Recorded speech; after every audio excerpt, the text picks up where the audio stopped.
So you ever seen like an infant learning how to swim? Yes. You ever seen them throw the baby in the pool? Well, that's my management style. Throw the baby in the pool. Everyone on my team is just like, yo, if you're trying to be a part of this, you either sink or swim.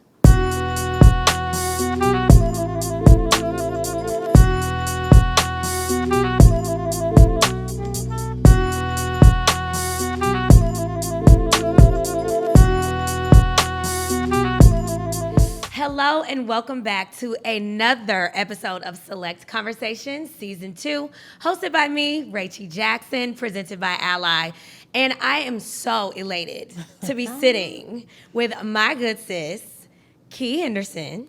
She is the DIY person when it comes down to starting a label, working with independent artists, and is just all around an amazing person. So, sis. What's up, sis?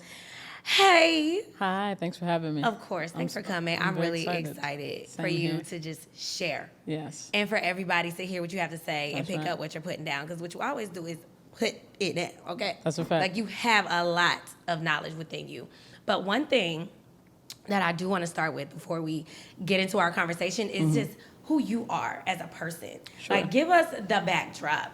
Kei Henderson from the North Side. Let's start there. North Side, I love that. Yeah, so I am born in Cleveland, Ohio, moved to Georgia very, very young in the outskirts. A lot of people don't know that about Kei. Right, I'm from the North.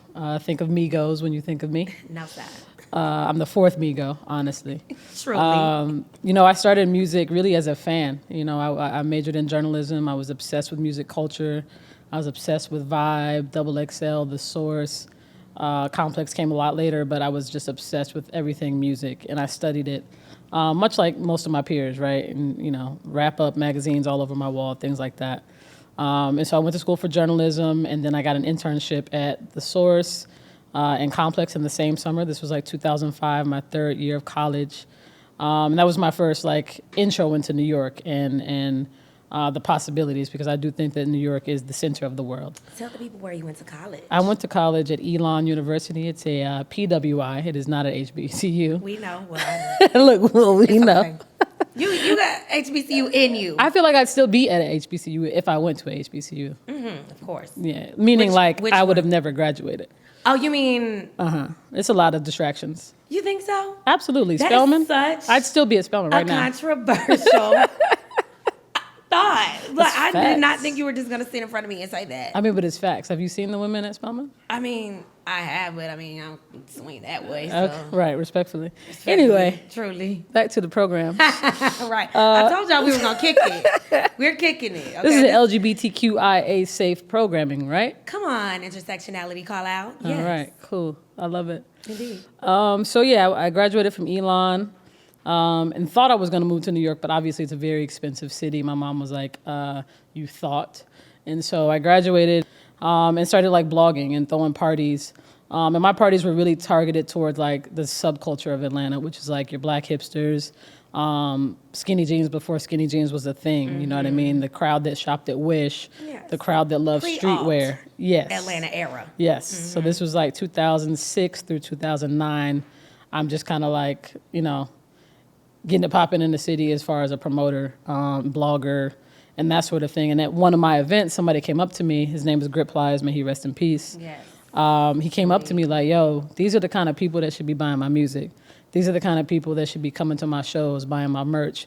Will you, consider managing me? And I was like, yeah, sure, because I had always in some way wanted to be attached to music. I just didn't know how I would get into it. Management chose you, it seems. 1,000%. To this day, I don't think there's very many artists that I've actually approached to work with. God has brought me almost every single artist that I've worked with. It's been very interesting and chosen journey. You know what I mean? Right. And that's my background. I started working with this artist in 2009.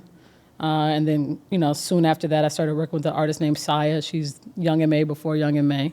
from Brooklyn. She's an incredible rapper. Really, really dope. And she's outside, too. Very outside. She's an actor now. She's doing her thing. Yes, she is. I'm so proud of her. Yeah. I ran into her at the Virgil exhibit that word. Louis Vuitton did with Off-White. And Oh, it nice. was, I was like, hey, what's up? No, Saya's a pioneer. Oh, no. Seeing her there, to me, was just aligned because that's her lane. Yes, That's her lane all the way. 1,000%. And soon after that, I got with 2-9, which is for lack of better comparison, they were like the Wu-Tang or the Odd Future of Atlanta. It was like a bunch Very of much kids that were like skaters and from that kind of like hipster area, but they were from all over Atlanta.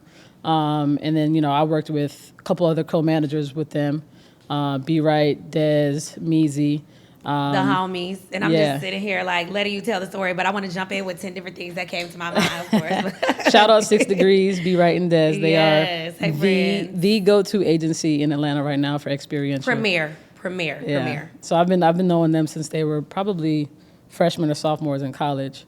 But yeah, I got in with 2-9, and then Key decided to separate from 2-9, and I kept working with Key. And as he started picking up momentum, things just started happening for us. And then he came to me one day like, yo, I got this artist I want to sign to my label. His name's 21 Savage. So he introduced me to 21 Savage. And then that's where that run came from. And then around 2017, 2018, I was like, I want to diversify. I want to start working with other genres because I don't consider myself to be a rap manager. No offense to anyone that is a rap manager. I just feel that like, my palette is a bit broader. And my taste is a bit broader, so I wanted to branch out. You have range. Yes, range. And that is nothing to be ashamed of. Range is a fact. And so in 2018, started Since the 80s with Barry and Zeke. They managed JID, Earth Gang, and we all are cut from the same cloth of like developing talent from nothing. And not nothing meaning like they were worth nothing, but nothing meaning nobody knew about them or cared about them. And, we took the risk to get involved. So, starting Since the 80s was like, we're going to be an artist development company.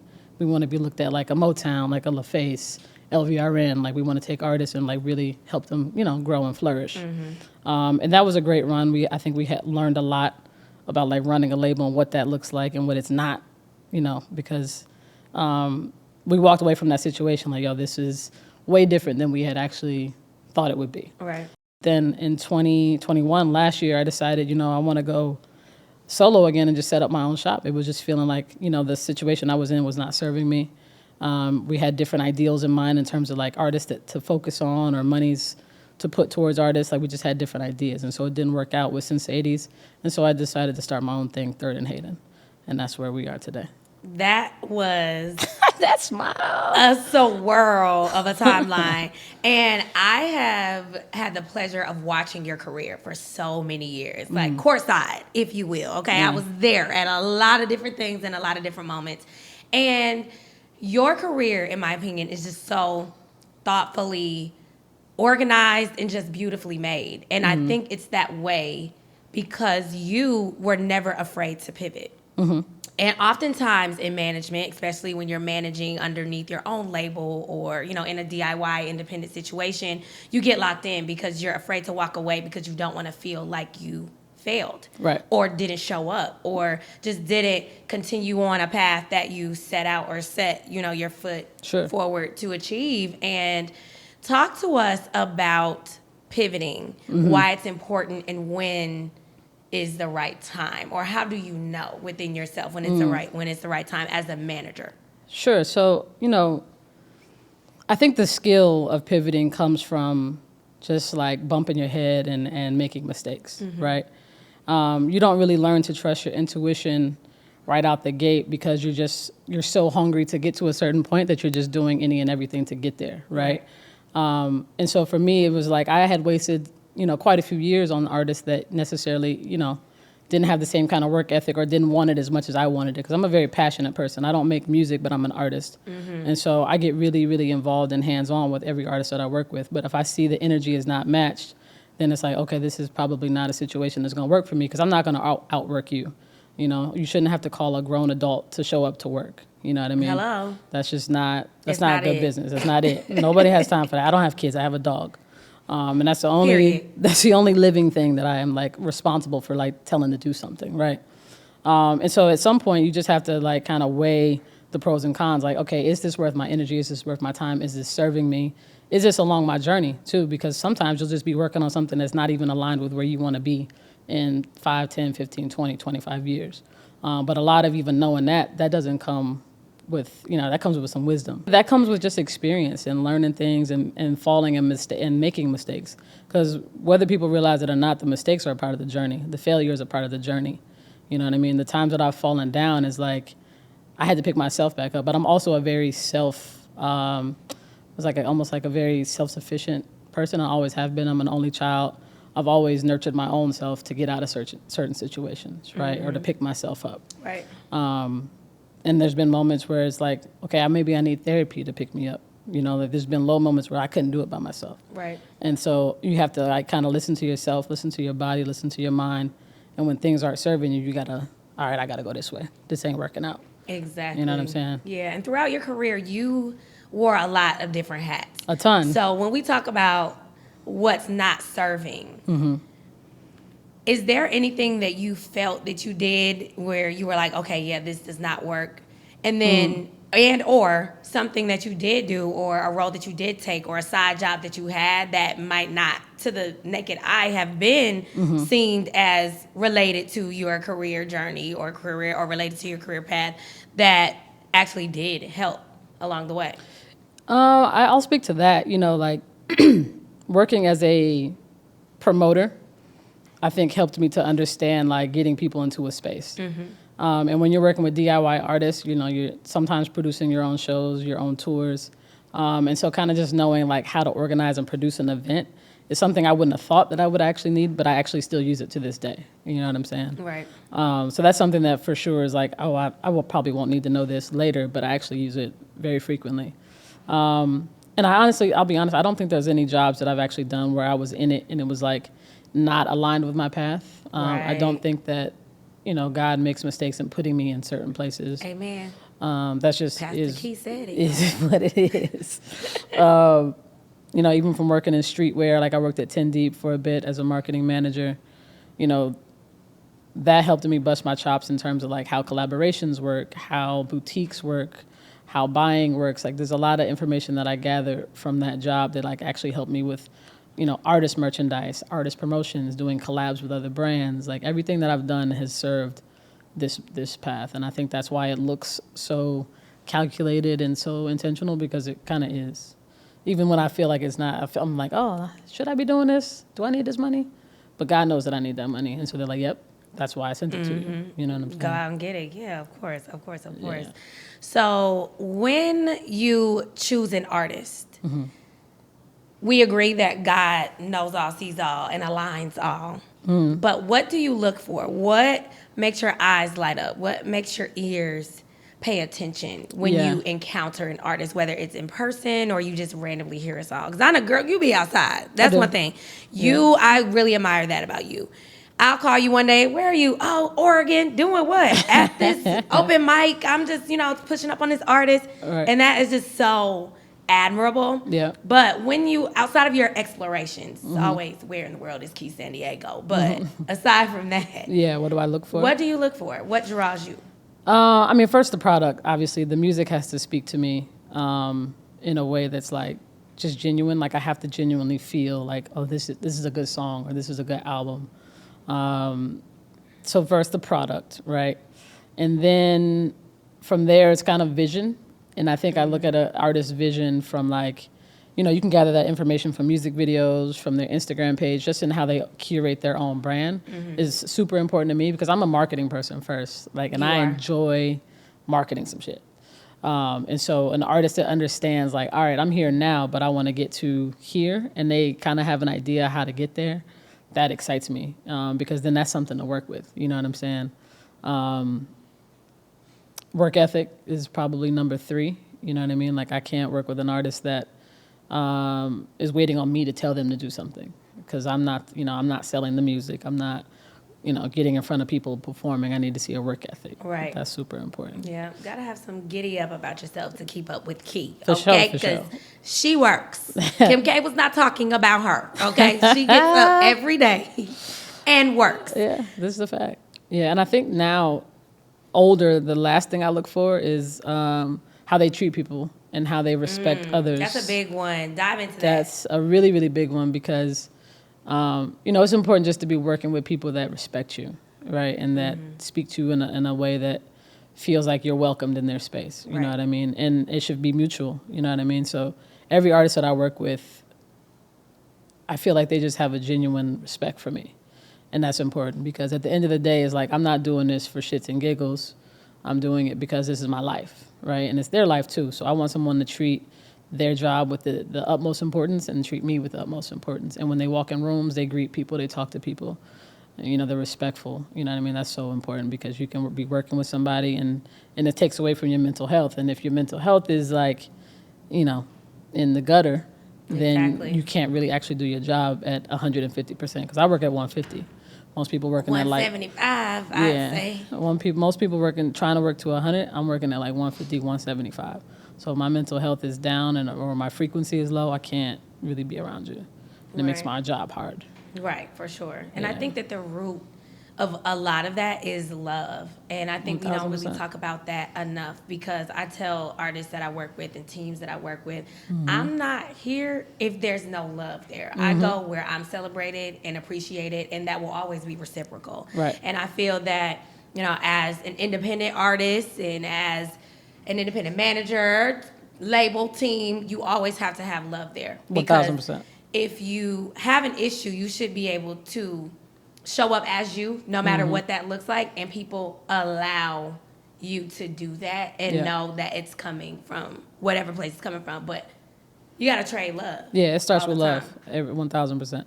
Yeah, for sure. We need more love in the world. So many artists have hopes and dreams of being their own boss and starting their own labels and then signing other artists and doing that whole thing that seems to be a monolith or just some sort of made up trajectory because as we both know, it goes a lot of different heltery-skeltery types of ways.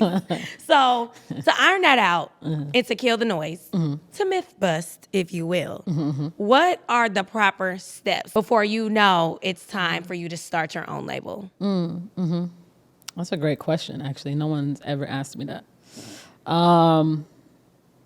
First and foremost, you know, I feel like as an artist, if you want to sign other artists or producers, you need to be at a certain level first to be able to bring people up. That's you know wild. what I'm saying? Yeah. Like, do for yourself first, get to a certain point. And whatever that point may be, you know, I think the benchmark may be different depending on the artist, depending on the genre, and depending on how big you want that label to get also. You know what I mean? There's a lot of artists, Nas, J. Cole, Thug, T.I., 21 Savage, Travis, all of these artists have labels, but they started them at like certain points in their career, right? T.I. started them when he's starting to getting into film and really just focusing on his film career. So it was like, okay, well, let me start putting other people on that focus solely on the music stuff. You know what I mean? Thug, I feel like from the gate always had a label. Right. You know what I mean? He did. Big entrepreneur. Big entrepreneur. So I think it just varies, but I think the first step is first get to a certain point in your own career to where, you know, it makes sense to do something like that. But then number two, you should have a team or a partner around you that can actually run said label because there's a lot of artists run labels that are not properly run. You need the acumen. You need the business acumen because a rapper running a career for another rapper is sometimes a little backwards. It doesn't always make sense because that artist, the main artist who, you know, is starting the label is always going to be the focus. Is always going to be the number one. You know what I'm saying? For most artists, I will say that. Right. You know Yo what I mean? Gotti is a great example of an artist that Yes. knew his craft, knew he was a businessman, and put that into all of the artists that he signed. Yes. All of the artists at CMG are bosses. Yes. And I can't wait to see Glorilla's label because we know it's dropping. Yeah. Okay, I'm gonna go ahead and be bold and say that. Like, okay, Big Glow, sign me, girl. Shout out Glorilla, man. For real. Be fine. For real. But yeah, I think having a team too, just having a team that can help you to actually start said label and run the label and go out and get you overhead or you know, take the funds from, you know, the artist and actually dedicate that to the artist. Like it's a whole other thing separate from the main artist career. You know what I'm saying? Right. So I think that's probably steps 1 and 2 is understanding like that it's a real undertaking. It's not something to be careless about because it's also other people's lives. Right. You know what I'm saying? Right. And then the second point I will underscore because it was the biggest one out of the two is that you need to identify people that have the acumen that you do not and allow them to come do them so that you and your label can be successful. So Right. Yeah, you gotta let people do their job. Got to. Are you a micromanager? Not at all. I hate micromanaging. What would you describe your managerial style as? So you ever seen like an infant learning how to swim? Yes. You ever seen them throw the baby in the pool? Well, that's my management style. Throw the baby in the pool. Everyone on my team is just like, yo, if you're trying to be a part of this, you either sink or swim. at the end of the day, because there's no formal training that I can give you to be an amazing manager. You either have the taste, you either have the initiative, you either have the discipline, or you don't. You know what I'm saying? And there's obviously certain things like very specific tasks that I can show you and teach you, but there's a certain inside that you need to have that's just like, you just have it. You know what I'm saying? You have the skill to see like, okay, this person needs to be here at this time. That means we need to leave at this time. And I need to make sure when we get there, all these things are already there. You have to have foresight. Right? Common sense also. Indeed. Yeah. And so when you throw the baby in the pool, that baby has common sense enough to know if I don't do something. I can't die. Exactly. If I don't do something, it's instinct. It's natural instinct. That baby starts kicking. Same thing with a dog. You throw a dog in the pool, it learns how to swim. Right. You know, or naturally knows how to swim. Yeah. So that's my management style. I don't like to micromanage. I like to tell people to do something and let them come back to me. And then, okay, this is wrong. This is wrong. This is where you did this wrong. All right, let's work on this. All right, go fix it. Like, don't come back to me with a whole bunch of questions. Like when I was at Complex, I kind of skipped over that in my intro. But when I worked at Complex, I hired like over 10 to 15 interns. And they had like a limit on the number of questions they could ask me. It's like, figure it out. Key Diddy? No, not on some mean. Like, just, I don't have time for that. If I had got to do your job, then how am I going to do my job? No, that's a perfect segue into what I was going to go into. You know, we always hear. No, first, I was going to commend you on being such a master delegator. That's another thing I've noticed about you along the years. You always introduce me to, this is my intern so-and-so, or this is my role manager so-and-so. And it's always somebody new that I've never seen.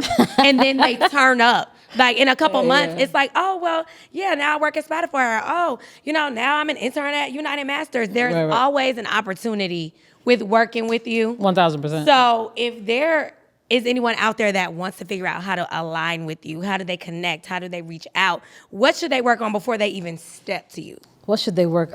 So glad you said that. Yeah, let's start there. Yeah, because you definitely have requirements. For sure. That is what I know. Yeah, first is common sense. Yeah, so recently I got hit up on LinkedIn by someone that wanted to work with me or explore opportunities with me. And that was probably the second or third time that's ever happened. Wow. It's usually Instagram DM or Twitter DM. But I literally instantly hit this young lady back because she hit me on like a proper platform. And it was a unique approach for you. 1,000%. I was like, oh, wow, this is a professional. You know what I'm saying? They're hitting me on LinkedIn. Wow, this is so great. This feels nice. So I think it's just about just coming correct to people. You know what I'm saying? Like, and I'm a really nice person. People probably think I look mean sometimes when I'm out in the streets, but most people can walk up to me and have a conversation. Now, I'm just telling that could change pretty soon. Like I might have security at one point that's like, you sure might. Keep 6 feet back. I'll just text her when she has her security with her. I don't even approach her myself, so I get it, y'all. Yeah, no, dead ass. But yeah, I think that's how people approach me. But also just kind of having a little bit on your resume that makes sense or aligns with where you want to go. I know that can be hard in some cities, especially if you're like from middle of nowhere, like, the Midwest or just in cities that don't have a large music platform. Right. You may not have a lot of music experience, but there are other ways to get experience without being in major metro cities, right? And that could look like freelance writing. That could look like helping out an artist in your city.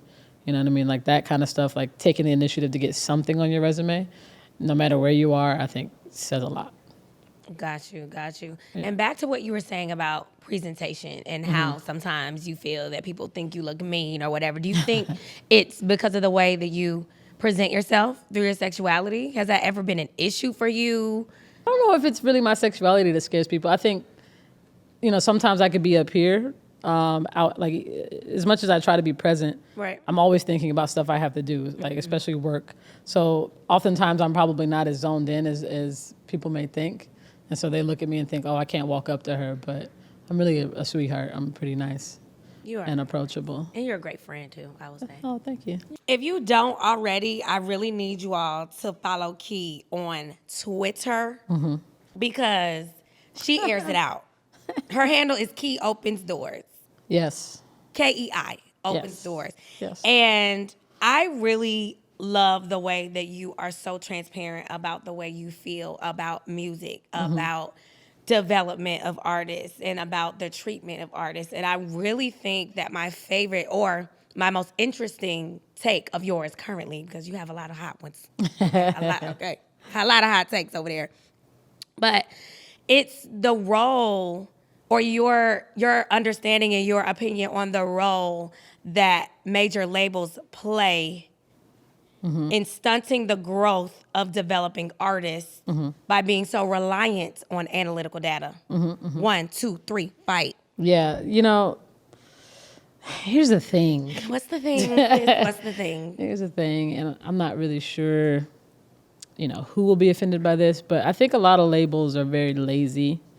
And when major labels, and when something doesn't instantly take off as they expected, or, whatever the case, matching their budget, whatever they put towards the artist, if it doesn't take off like that, then it seems to me a lot of artists are just kind of left to their own devices to figure it out. Which is unfair, and that's not even arguable to me. Right. And I can speak from my own personal experience with majors. I've had one really, really great experience with majors, but that artist came in with a lot of leverage, right? Had already had platinum success prior to signing, had already toured, prior to signing, whatever. So we had done all the development on our own and then went to a label. So that major label experience was great. But as an artist that doesn't have the same amount of leverage, you go into the situation thinking that you have some sort of team that's going to wrap their arms around the artist, and that's not always the case. A lot of labels are relying on playlists to do their marketing. Playlist is not a marketing strategy whatsoever, and neither is TikTok. While I do love TikTok and I do think that artists should, create content on the platform, we can't rely on someone going viral to break a song. It's just unrealistic. Yeah, and I just, at the end of the day, I feel like it's got to come back at some point to in real life activations. I know the pandemic has made us go super, super, super digital, but now that we're open in a certain capacity, I think that labels especially, have to get back to activating locally on the ground in the community. If it starts with 50 people, it starts with 50 people. Cool, great. Next time, make it 100 people. And the next time, make it 200 people. And the next time, make it 400 people. But the issue is that labels, because they are spending all of this money, they think, oh, well, this didn't work. We're going to walk away from it. Let's try something else and drop another song. Oftentimes, songs are just not even being worked enough or properly. You know what I'm saying? They're not given enough energy to actually be in front of enough people. You know what I mean? And I feel like majors, I don't know if it's a bandwidth thing, a budget thing. I've never worked at a label. I have no desire to do such.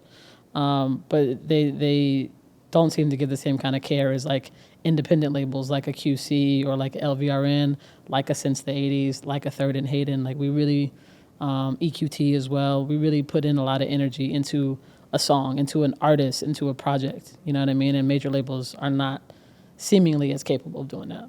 Anytime you're looking to grow anything, it would matter if it was an actual seed that's going in the ground, you have to care about it. You have to water it. You have to tend to it. You have to give it what it needs. Yeah. And it just, for lack of a better term, it breaks my heart when I hear poor experiences or just, lackluster experiences with these major labels that were around before we were born. You would think that they would have it figured out by now, and they really don't. Because every artist starts at square one. Sure. So regardless of how much leverage they come in the door with, you have to take that and put 100 on 10. Right. Then put 1,000 on 100 and Right. then keep it going and then empower them to do whatever they want to do. And I feel that nowadays we're seeing less and less of that. 1,000%.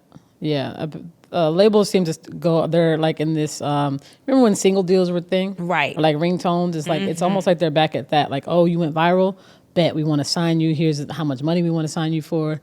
No one's talking about developing. No one's talking about plans in these meetings. They're talking about that song that went viral and putting more energy on that song. You know what I'm saying? And just kind of relying on that to be their marketing strategy. And that is far from a strategy. I also think that what I would want to change is like there's a lot of people at labels that are collecting checks, right? There's people getting paid every 2 weeks and doing the very, very bare minimum.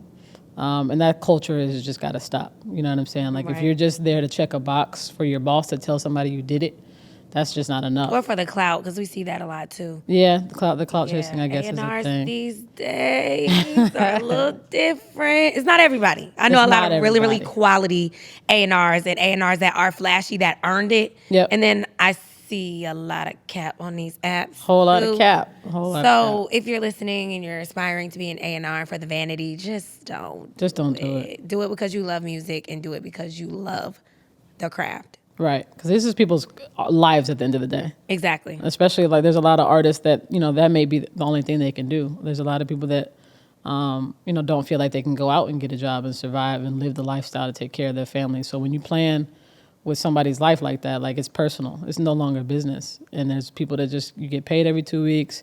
You got your health benefits. You're on vacation every other week. And the job is not getting done. No, that's a great point. If you were to define artist development, how would you elaborate on that? What does artist development mean to you? That's a really great question. I'm full of great questions about this things. Artist development, it's probably a very long-winded response. I'll try to keep it as We have time. short as possible. But to me, artist development is literally, it's like growing from a baby or an infant to a preteen and then to an adult, right? And that sometimes could look like finding your sound, right? Like what is my sound? What is my sound? What is my brand? And how is it different from everyone else's? Because that's the thing too, is like, we don't need a whole bunch more of the same artists, right? Like how are you developing yourself to stand out, to be seen amongst like all the music that drops today? There's 60,000 songs that drop on Spotify every single day. So you have to think about like, okay, what does my sound sound like? What does my production sound like? What is my voice? How am I using my voice? Is my voice also an instrument like Lil Uzi, like Thug? Like how does all of that come together on a track? I think that's super important. So that part of development looks like recording a bunch of music, putting out project, see what people like. Trying things. You have to be willing to try things. That's one part of it. The other part of it that's super important to me is developing your stage presence and like what a touring or what a tour might look like or what a show might look like. So you have to get out there and perform your songs. That might look like doing a whole bunch of rehearsals. You know what I mean? Like, do I want to rehearse with a band? Do I want to rehearse with a DJ?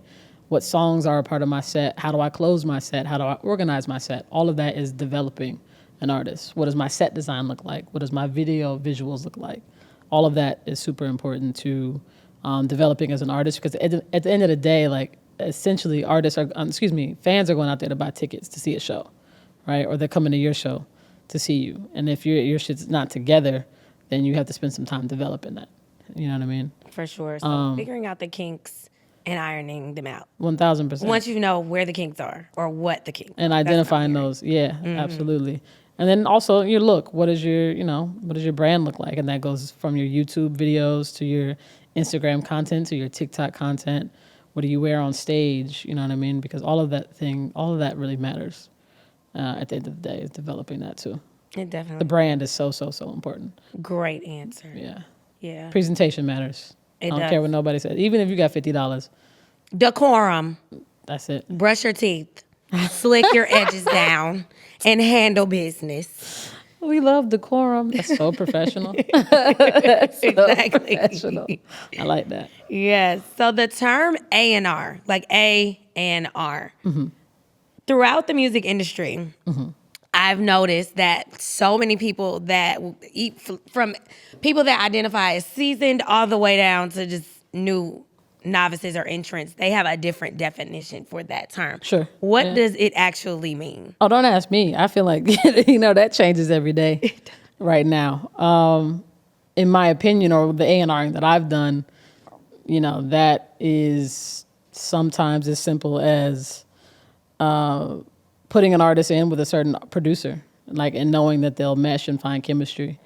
That's a part of A&Ring. But I think the really, really great A&Rs are able to get artists out of their comfort zone and get them out of their box to stretch out a little bit, to take their music or their sound to the next level. And then also an A&R might be someone that could just see something in someone like, this is a talented artist who may only have 1 or 2 songs right now, but we could get it to something else because there's something there. I think A&Rs have just really great taste. They have an eye and ear for talent. You know what I mean? I like that. A&Rs need to have great taste and also possess an eye and ear for great talent. And you can't buy taste. I want to be very clear about that. You can't. It doesn't mean designer. It doesn't. It also means you can't stand next to somebody and just instantly have taste. You either have it or you don't. There's a lot of young people that I work with. Shout out to Amir Haslam. this young boy, he's 20 years old, he just has taste. From his personal style to the music he listens to, the artists that he's brought me, including Ben Riley, Nutso Thuggin. There's so many artists that he brings me on a daily basis, but everything that he brings me is of a certain caliber. It's just a certain standard. And that's something that he just has innately. You know what I mean? Let's get into artists that do more than one thing and how to successfully manage them. You manage my bestie. Yes, bestie. Azian. She is a singer, songwriter, producer, actress, voice actress. She's also the voice of Karma on Netflix. Shout out Netflix. Karma's World, yes, that is my girl. I could talk about her for days, but we talking about you. So, how do you successfully manage artists that are a mosaic? How do you separate their business? What do you work with? What don't you? What does that situation look like? Yeah, I mean, I'll never pretend to be an expert at everything. And so I think it's really important just to have a team around this multifaceted artist, multi-hyphenate artist that has expertise in certain areas. So ASEAN works really closely with specific agencies for acting, specific agencies for voiceover.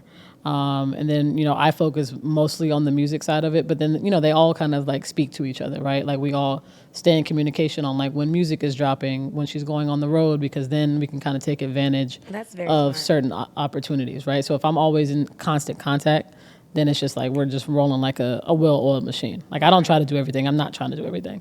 As you said earlier, I delegate the hell out of something. You really, really do. And let's talk about learning how to delegate. How do you know that a task is for you to handle and it's for someone else to handle for the sake of their development? Oh, that's a good question. It's funny because this situation just recently came up where it's like I have a new artist I'm working with by the name of Ben Riley, and his merch. We just started like selling his merch, and it's doing really, really well. Oh, that's great. And I helped set up the shop, and got in contact with the designer. Blah blah blah blah blah. Key the builder, know her. Yeah, very hands-on with the entire process of actually building the product. Right. But then when it comes to shipping, it's like that's not a good use of my time. Like there's no actual business happening from me shipping out a bunch of boxes, or from me learning the process of Shopify. Like that doesn't actually bring money to the artist's pockets. That doesn't actually grow his everyday business. It's not your lane. It's not my lane. It is not my role. Got it. So I tend to focus a lot more on like bigger picture and kind of help bring people in to help with the execution part of it. Right. And I'm glad you brought that up because to the listener that is trying to break into working with a Third and Hayden or being a Kei Henderson in time, that may not sound attractive. Oh, don't get me wrong. Ordering shipping labels, I've done it shipping before. boxes, Yeah, that doesn't really sound like it. But I'm underscoring that because it not only builds character, but to be a successful entrepreneur, in my opinion, correct me if I'm wrong, because you will do that. 2023. You have to know as much about the business as you can. 1000%. You have to know, even if you can't do it, you got to know that you tried to do it and you couldn't before you pass that on to someone else. And it builds character. It helps you understand how to be a part of the machine to then run your own. Right.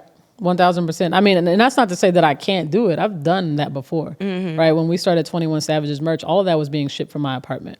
And that's because I needed to learn what that looks like. And also I had picked up that skill at working at 10 Deep. I knew how the shipping worked. I knew how Shopify worked. I know the back end of selling a product. But learning it with an artist, it was like, I needed to learn that. So I did that. But now at this level, it's like, I can't do that because I know that like how much more of the business actually has to be covered. You know what I'm saying? Right. And there's someone that wants to learn these things. So it's like, great, perfect. You learn that, and then I'm going to go back to working on this. If you could leave one gem behind for an aspiring artist looking for a manager, what would it be? This question's always tough because I don't like to discourage people. But you keep it real. That's why I I'm knew gonna keep I it could a buck. save that question for last. I'm going to keep it a buck. I mean, if you're looking for a manager, here's the thing. Have something to manage, first and foremost. Have something to manage. Even artists like a 21 Savage, when we first met each other and started talking about management, he had one song. And I politely asked him, hey, go make some more music and then let's talk.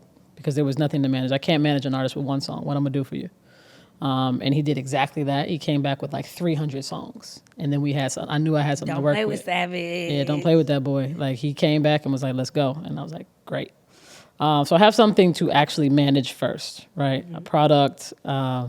If you've got merch going, like, there's got to be some sort of a business there to attract a manager, maybe at my level. Now, if you're looking for just anybody that's like the homie, you know what I'm saying, and that's perfectly fine too, because your best friend could be a really great manager to get as long as you're into willing to business learn with. together. Correct. And expectations are managed, it could be a great situation. 1000%. There's a lot of young managers coming into the business right now that are like stellar managers, you know what I'm saying, that have a lot of potential. So don't always go looking for the Coach K's and the P's and the LVRNs, the Berries, the Kei Hendersons. Because she's high level, not eye level. That's a bar.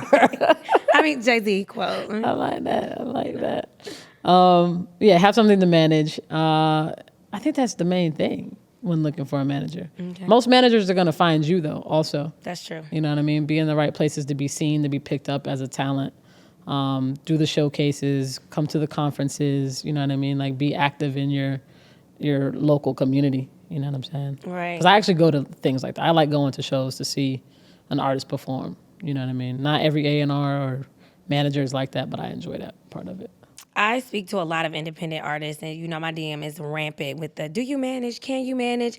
And I feel like I'm just kind of hearing them in my head right now when I'm asking you this. How true is that when it comes down to a manager finding you as an artist? How often does it happen? I don't know if it happens that often anymore, to be honest, because I mean, most managers at a certain level are like, I'm good in terms of like bandwidth, because it takes a lot of time or and booked energy. And busy. Yeah, they're booked and busy. Like, it's a lot of energy you have to put into an artist because their life becomes your life at the end of the day.